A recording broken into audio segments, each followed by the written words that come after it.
누가복음 11장 13절. 우리 힘차게 샤우팅합니다. 시작. 너희가 악할지라도 좋은 것을 자식에게 줄 줄 알거든 하물며 너희 하늘 아버지께서 구하는 자에게 성령을 주시지 않겠느냐 하시니라. 너희가 악할지라도 좋은 것을 자식에게 줄 줄 알거든 하물며 너희 하늘 아버지께서 구하는 자에게 성령을 주시지 않겠느냐 하시니라. 너희가 악할지라도 좋은 것을 자식에게 줄 줄 알거든 하물며 너희 하늘 아버지께서 구하는 자에게 성령을 주시지 않겠느냐 하시니라. 누가복음 11장 13절 말씀. 아멘. 자, 누가복음 11장은요, 제자들이 예수님께 기도를 가르쳐 달라고 하는 그런 내용이에요. 그런데 제자들이 예수님께 기도를 가르쳐 달라고 한 시점이 조금 이상해요. 왜냐하면 지금까지 예수님과 계속 동행해 왔거든요. 누가복음 1장부터 11장까지 예수님 계속 동행해 왔잖아요. 그리고 능력과 권세도 받았단 말이에요. 그리고 전도도 같이 했어요. 근데 기도를 가르쳐 달래요. 자, 그러면 예수님과 동행하면서 도대체 지금 이 제자들은 뭘 보고 배운 걸까요? 그죠? 아니, 뭘 보고 배운 거예요? 여태까지 예수님과 동행해 왔는데. 근데 예수님의 기도하는 모습을 오늘만 보여주신 것이 아니라 매일매일 기도하면서 하나님과 소통하는 모습을 보여주셨거든요. 그런데 갑자기 누가복음 11장에 와서 우리에게 가르쳐달라고 그렇게 한 이유가 있을 거라는 거죠. 그 이유는 의외로 간단해요. 왜냐하면 9장에서 전도 여행을 1차 했거든요. 그렇죠? 그 다음에 11장에 와서 10장에 와서 전도 여행 2차를 했어요. 첫 번째는 12명이, 두 번째는 70명이. 그렇죠? 근데 그 예수님의 제자들이 하나님의 나라를 전파하고 실전에 나가 보니까 우리 아이들도 이제 새 학기가 시작되니까 선생님을 만나고 친구들을 만나 보니까 그러니까 실전에서 뭐가 필요하다는 걸 알게 됐냐면 기도가 필요하다는 걸 알게 된 거죠. 예. 그래서 그 기도를 예수님이 항상 보니까 먼저 기도하시거든요. 오늘 1절 말씀도 보시면 예수께서 한 곳에서 기도하시고 마치시매. 예수님은 항상 기도를 먼저 하시거든요. 그러니까 이런 모든 일을 할 때 기도를 알아야 되겠다라는 그런 생각에 기도를 가르쳐 주세요 라고 그렇게 얘기하는 거죠. 그러니까 뭔가 시작이 기도부터 시작해야 된다는 거죠. 여러분 우리 교사들 우리 아이들 가르칠 때 뭐 먹을 때 뭐 할 때 뭐부터 해야 돼요? 기도부터 하는 거를 아이들이 배우는 거예요. 그게. 그러니까 교사들이 하는 그 행동 지금 잘하고 있지만 교사들의 그 귀한 행동의 모습이 아무도 안 보는 것 같지만 아이들이 다 보고 있는 거고 그 모습을 따라하고 있는 거죠. 제가 영상을 하나 준비했는데 이거 한번 다 끄고 한번 영상을 한번 같이 봤으면 좋겠어요. 소리도 좀 나오게. 예, 좀 껌껌해야 좀 여기 영상이 잘 보이죠. 예. 여기도 다 꺼줘야 될 것 같은데. 네. 예, 보이나요? 예. 자, 우리 한번 영상을 하나 보고 설교 계속하겠습니다.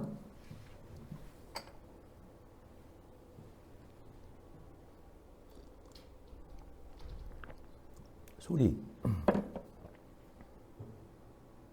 네. 제가 이거를 갑자기 줘가지고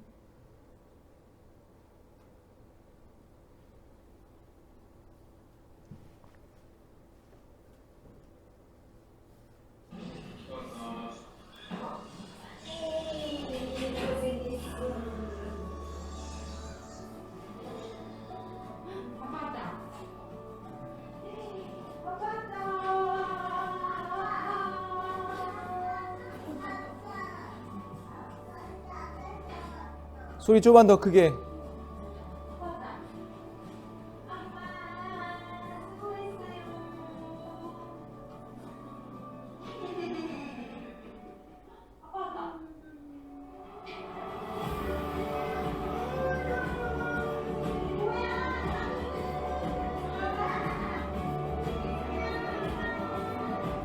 네. 자, 불 다 켜주세요. 네. 자, 여러분, 저희 집 아이들이 저를 안아주는 이유는 엄마가 저를 안 안아줘서 그래요. 네. 아시겠죠? 네. 그러니까 제가 뭘 말씀하려고 하는 건지 아시겠죠? 그러니까 아이들이 기도를 하는 거는 누군가 그 기도의 모습을 보기 때문에 하는 거라는 거죠. 예수님은 그냥 하나님이시잖아요. 예수님은. 기도 안 하셔도 되는데. 근데 제자들에게 기도의 모습을 보여준 거예요. 그러니까 1절에 보니까 예수께서 한 곳에서 기도하시고 마치시며, 이건 너무나 중요한 말씀이에요. 예수님이 먼저 기도하는 모습을 제자들에게 보여주셨다. 예. 자, 그래서 오늘 이 예수님의 이 모습을 통해서 기도가 무엇인가, 기도를 어떻게 하셨는가를 한번 살펴보면, 첫 번째는 뭐냐면요, 예수님의 기도는 하나님과 바른 관계 중심으로 기도했어요. 하나님과 바른 관계. 자, 예수님이 제자들에게 가르친 것은 단지 기도 방법이나 아니면 기술이 아니에요. 그래서 하나님과 올바른 관계 속에서 기도의 본질을 가르쳐 주시는 거예요. 예수님은 우리에게 하나님을 나의 아버지로 부르며 그의 거룩한 이름과 나라를 가장 먼저 부르게 하셨는데, 그 호칭을 보면 2절 띄워주세요. 2절 같이 있습니다. 시작. 예수께서 이르시되 너희는 너희 기도할 때에 이렇게 하라. 아버지여, 이름이 거룩히 여김을 받으시오며 나라가 임하시오. 자, 여러분, 하나님을 뭐라고 불러요? 아버지여. 관계예요. 관계가 아버지예요. 부모란 말이에요. 그러니까 그 고백 속에 예수 그리스도를 통해 이루어 주시는 그 하나님과의 화목한 모습이, 나는 하나님은 나의 아버지요. 저희 어머니도 갑자기 뭐가 깜짝 놀래거나 이렇게 이러면 아버지 그러시더라고요. 아버지. 근데 아버지가 돌아가셨는데도 아버지를 찾는 이유는 그분이 나의 하나님이기 때문에 그분을 아버지라고 그렇게 부르는 거죠. 그래서 그 아버지가 지금 돈이 들어있는 전대가 없어도 오늘 하루 먹을 양식을 주실 거라는 것, 그분이 나에게 아버지가 되니까 그 관계 속에서 그분이 나를 굶기지 않으시고 나에게 먹을 것을 주실 것이다. 그래서 여러분 3절에 보니까 우리에게 날마다 일용할 양식을 주시고, 누가? 하나님 아버지가. 그리고 4절 말씀도 한번 띄워주세요. 같이 있습니다. 시작. 우리가 우리에게 죄 지은 모든 사람을 용서하오니 우리의 죄도 사하여 주시옵고 우리를 시험에 들게 하지 마시옵소서. 그러니까 그분이 나를 용서해 준 것처럼 나도 어떤 사람을 용서할 수 있는 그런 마음을 달라고. 그분이 나를 용서해 줬으니까. 누가? 아버지 하나님. 하나님 아버지가 나를 용서해 주셨으니까 나도 그 사람을 용서해 줄 수 있는 마음을 달라고. 그러니까 예수님의 기도는 하나님과의 관계 속에서 나온 거죠. 누구를 위한 기도인가요? 하나님께 드리는 기도인데, 하나님과의 좋은 관계가 있을 때 기도가 잘 나오는 거죠. 여러분, 마찬가지예요. 우리도 좋은 관계가 있을 때 대화가 잘 되잖아요.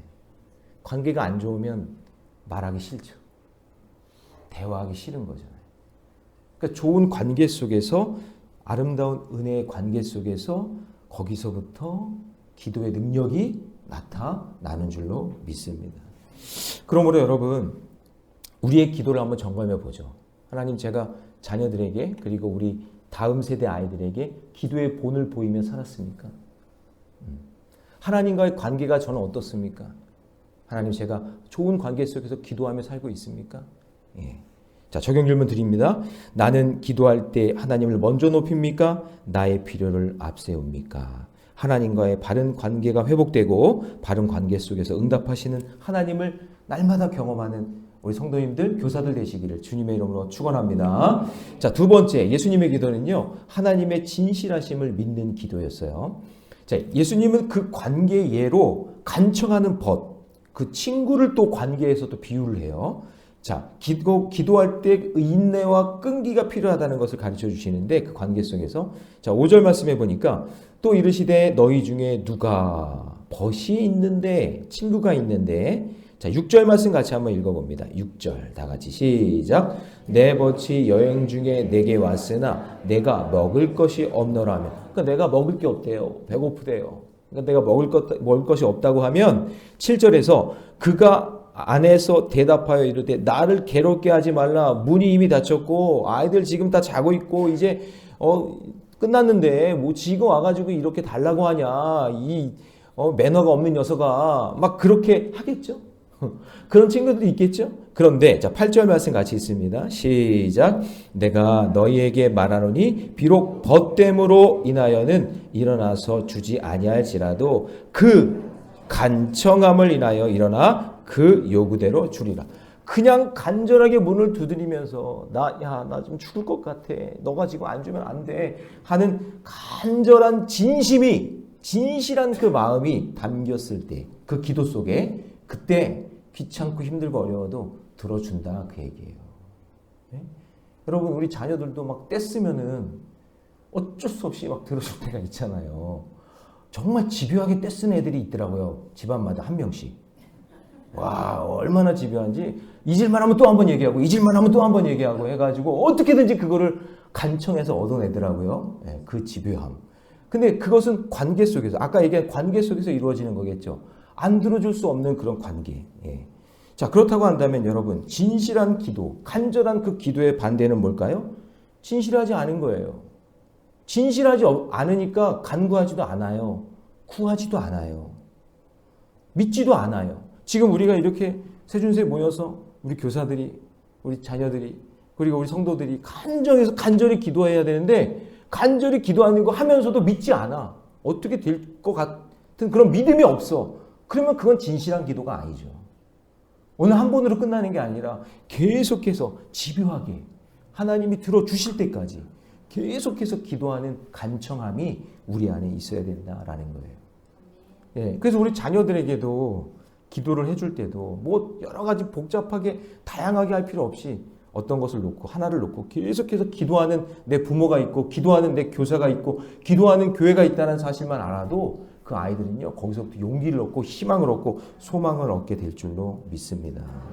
그래서 진실한 그 기도 가운데 하나님께서 역사하시는 거예요. 자, 여러분 예를 들어서 홍해를 한번 예를 들어봅시다.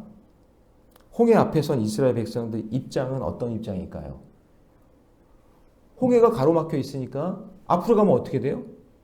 물에 빠져 수장해서 죽는 거고 다시 뒤로 돌아가면 어떻게 돼요? 애굽의 종으로 다시 사는 거예요.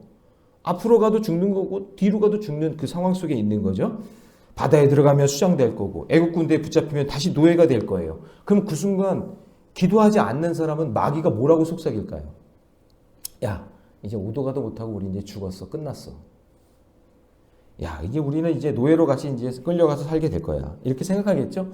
그런데 하나님의 진실하심을 믿고 기도하는 사람은 하나님이 출애굽시켜서 여기까지 인도해 주신 분이 누구라는 거예요. 지금 내가 여기까지 여기까지 끌려와서 노예 생활했는데 출애굽해가지고 지금 여기까지 오게 하신 분이 누구예요? 하나님이시라는 걸 안다면 나를 살게 하실 분도 하나님이라는 걸 믿어야죠. 믿어야죠. 아니 지금 있는 힘들고 어려운 거예요. 앞으로 가면 수장당하고 뒤로 가면 다시 노예가 되지만 곰곰이 한번 생각해 보는 거죠. 집요하게 간청할 것을 찾고 하나님 여기까지 이끌어 주신 분이 하나님이잖아요. 아니 여기까지 온 게 하나님 때문에 온 건데 그러면 여기서 나를 살게 하실 분도 하나님이고 이끌어 주실 분도 하나님 아닙니까? 그리고 하나님께 부르짖는 거죠. 그럴 때 방법이 보이고 살 길이 보이고 역사함이 보이기 시작하는 거죠. 예. 그런 기도할 수 있는 자녀로 기도할 수 있는 성도로 우리가 성장했으면 좋겠어요. 예.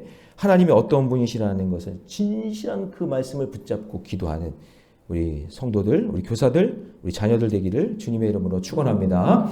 자, 적용 질문 드립니다. 나의 기도를 막는 현실은 무엇입니까? 나는 기도할 때 얼마나 하나님의 진심을 믿고 기도합니까? 여러분 하나님의 진심을 믿고 담대하게 기도하는 저와 여러분 되시기를 축복합니다. 자, 마지막 세 번째 예수님의 기도는요. 하나님의 최고 선물을 받는 기도였어요.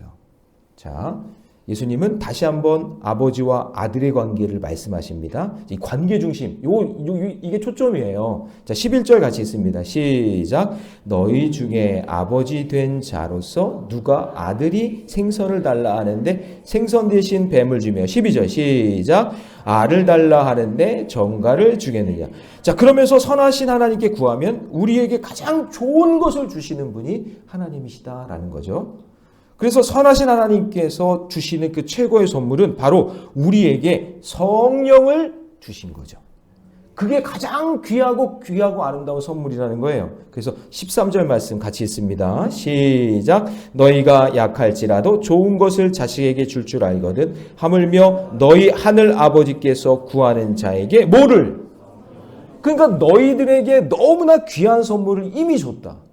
그분이 너희를 통해서 기도하게 하실 거고 그분이 너희를 인도해 주실 거고 그분이 너희들을 살게 하실 것이다 라는 가장 귀한 선물인 성령을 이미 주셨다 라고 말씀해 주시는 거예요. 기도하는 자에게. 부모가 자식에게 가장 좋은 것을 주는 것처럼 우리 하늘 아버지께서 또한 가장 좋은 것을 주신다. 그게 성령이에요. 그래서 성령을 요한복음 14장 16절에서 내가 아버지께 구하겠으니 그가 또 다른 보혜사, 그 보혜사 성령님을 우리에게 주셨다. 그래서 저희 자녀들이 예수님 만나고 성령 충만한 그 인생을 산다면 우리가 세상에서 어떤 걸 준다 해도 그것보다 귀한 건 없는 것 같아요. 그게 가장 소중한 선물이고 그게 가장 귀한 선물이니까.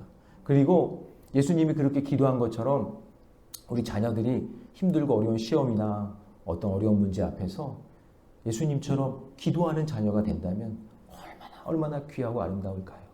그것을 우리가 선물해주고 그것을 갖게 하고 그것으로 살게 하는 그런 우리 성도님들, 우리 교사들 되시기를 주님의 이름으로 축복합니다. 제가 최근에 저희 집 아이들한테 좋은 선물을 받았어요. 그러니까 제가 선물을 줘야 되는데 아이들이 이제 컸다고 여행 갔다 와가지고는 저에게 아주 좋은 향수를 선물해 줬어요. 오늘 뿌리고 왔어요. 너무 좋았어요. 근데 그 좋은 향수를 제가 이제 뿌리고 나니까 냄새를 맡아보니까 여태까지 제가 뿌렸던 향수는 향수가 아니었어. 와, 그건 진짜 향수가 아닌 거예요. 야, 이렇게 좋은 향수가 있었네. 여태까지 내가 뭘 뿌리고 다녔지? 제가 느낀 게 뭐냐면 내가 가장 높으신 분을 경험하면, 가장 좋은 선물을 경험하면, 우리 자녀들이 교회에 와서, 우리 모래내교에 와서 내 인생에서 가장 좋은 선물, 예수 그리스도, 성령 그 하나님을 정말 그 귀한 선물을 경험해보면 다른 거는 안 보여요. 이게 가장 귀하다는 것을 알게 되면. 지금 예수님이 제자들한테 그러는 거예요. 너희들 기도할 때 내가 이미 너희들에게 가장 좋은 선물을 줬다. 하나님, 예수님, 성령님, 그분이 어떤 분이냐? 가장 높은 분, 가장 귀한 분, 가장 위대한 분이시고 나를 사랑하셔서 가장 낮은 곳에 오셔서 나를 위해 죽으신 그분. 그분이 가장 귀한 선물이다. 그걸 예수님이 지금 말씀하고 계시는 거예요. 제자들에게. 모든 것을 준다 해도 어찌 지금 내가 가지고 있는 것과 바꿀 수 없는 그 너무나 귀하고 소중한 그분을 이미 너희들이 받고 있다라는 거죠. 여러분, 그 예수님, 그 성령님을 우리 자녀들에게, 우리 제자들에게 전해주시기를 주님의 이름으로 축원합니다. 적용 질문 드립니다. 나는 하나님의 선하심을 온전히 신뢰합니까? 삶 속에서 성령의 인도하심을 구하고 있습니까? 바라기는 예수님의 기도처럼 기도할 때마다 하나님의 최고의 선물 성령 충만을 구하는 우리 모래내교회 모든 성도들 되시기를 주님의 이름으로 축원합니다. 아멘. 우리 이 시간 함께 기도할 텐데요. 오늘은 안수기도가 없습니다. 이번 기간 동안에 안수기도 없으니까요. 자유롭게 기도하며 돌아가시면 되는데 오늘 말씀 주신 것처럼 하나님 오늘 우리에게 주시는 성령의 충만함이 우리 안에 있기를 원합니다. 우리 교사들에게 있기를 원합니다. 그리고 우리의 스승 되신 예수님께서 기도하는 모습을 보여주셔서 우리 제자들의 기도의 모습을 배울 수 있었던 것처럼 여러분들을 통해 여러분의 제자 그리고 다음 세대들이 기도의 모습을 배우기를 원합니다. 그리고 또한 우리의 인생을 통해서 하나님의 진실하심을 구하고 간청하는 기도가 늘 끊이지 않게 하여 주시고 이미 성령이라는 놀라운 최고의 선물을 받았으니 그것만으로 만족할 수 있는 우리들 될 수 있도록 우리 자녀들 될 수 있게 해달라고 이 시간 주여 믿습니다 외치고 간절히 기도합니다.